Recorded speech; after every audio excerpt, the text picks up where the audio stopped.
my favorite psychiatrist on the Zoom with me today, Dr. Daniela White.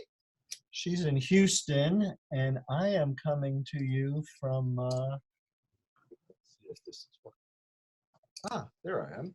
And I'm coming to you from Hallandale Beach today. And I'm going to just point my phone to the screen here because I'm not that adept at technology to have us all live at the same time at the same place. But I see a number of people are joining us, so it's good to see everybody there. Hi. Hello. So Dr. White is there in Houston. She's a psychiatrist. She's in between patients right now. So we only have about 7 or 8 or 10 minutes to talk here. And golly, everything's quiet in my Hallandale Beach office in Florida today. So I've got all day to talk. But Dr. White's got to see patients because, well, let's talk about first the law a little bit. As everybody knows, there's been a number of laws that have been passed by Congress, signed by the president. One of my friends told me this week that she was shocked when she saw that her unemployment increased by $600 and they deposited 2 weeks worth of that for her. And she was like, wow, where'd this come from? And so, yeah, if you're on unemployment right now, you're getting a boost of $600 a week in addition to what you were receiving from the government. She said she was almost feeling kind of bad because she doesn't want to live off government handouts. She wants to return to work. But I'm sure, Dr. White, for your patients that are really feeling down over all this coronavirus stuff, getting an extra $600 a week for their unemployment certainly would be helpful. And just kind of curious, what are you seeing at your office? Are you having patients come to you and say, look, I can't handle this. What do I do all day? This isolation's killing me. Are you seeing patients like that at your office? Yes, so I see a variety of patients. So not everybody's depressed and not everybody is anxious about it. And of course, people who tend to have anxiety or depression are people who cannot work or they are in a certain situation that interferes with the way they regulate usually their mood, right? I have some people who still work. They are able to work from home and they are worried in general about what's going on in the world, but in terms of their internal world and world around their house, it's just no change. So, the same thing. But I can see an increase in anxiety in some of my patients, increase in anxiety levels, right? Since financial, so a lot of people lose their jobs, right? So yes, it's good that they have unemployment, but some people lose their job, don't get unemployment, and they lose their insurances. So then the anxiety kicks in because losing their insurance that they had with a previous job would kind of create difficulties with covering the medications and being able to see the doctors and all that. So that's one area where I see increase in anxiety. Then being at home with everybody at home, that's also sometimes anxiety provoking. I have people who, for example, they have to work from home, they have to homeschool 3 or 4 children from home, and they have the husband or the partner working from home. Dividing the house in areas and kind of dividing the time to attend to work and family and partner and kids, that is difficult.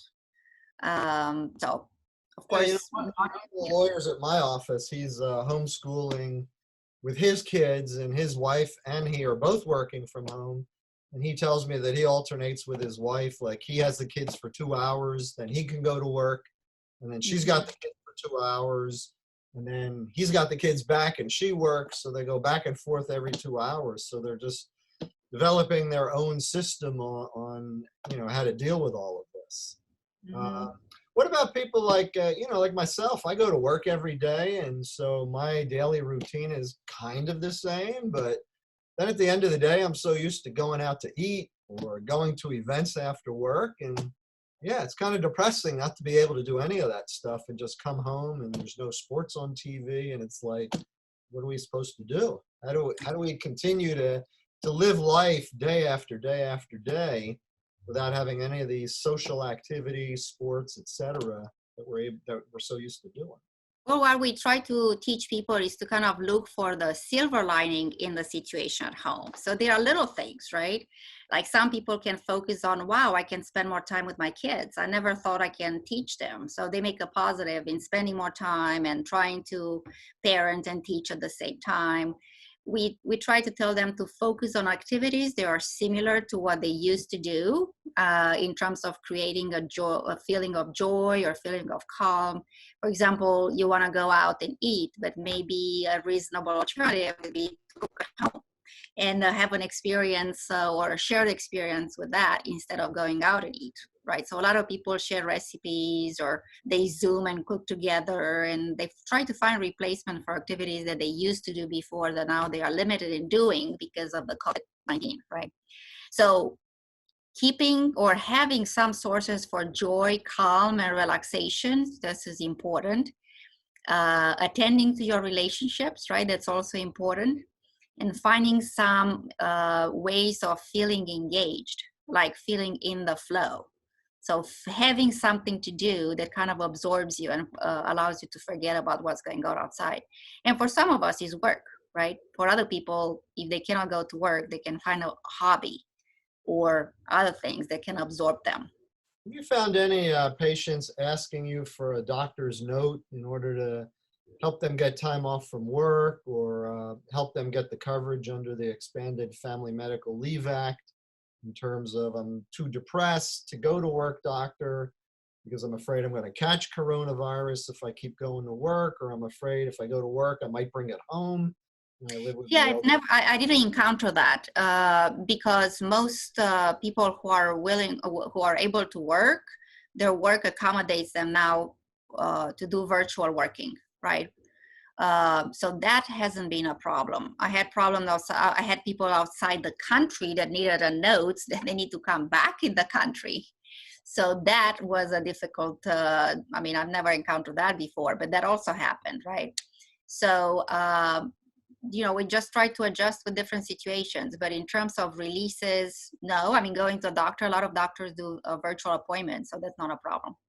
I do virtual appointments, but also I have the office open for people who still want to come in, and we kind of do a triage at the door, who comes in, who doesn't come in, but we try to accommodate people. A lot of people want to come to see a doctor because they don't see anybody else, right?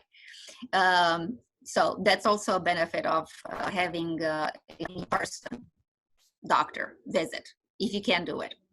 So when you're doing your doctor visits with patients now, are you doing social distancing where you keep your patients at a distance? Yeah, we have 6 feet. I mean, I have chairs in a circle, and all the chairs are 6 feet apart, and we check the temperature, and we limit the physical contact. We don't have physical contact in therapy, or in psychiatry, but you know, we try to not exchange pencils or objects, and we chlorinate everything and have hand sanitizers everywhere. And so I don't have too many people still coming in, but some of them do.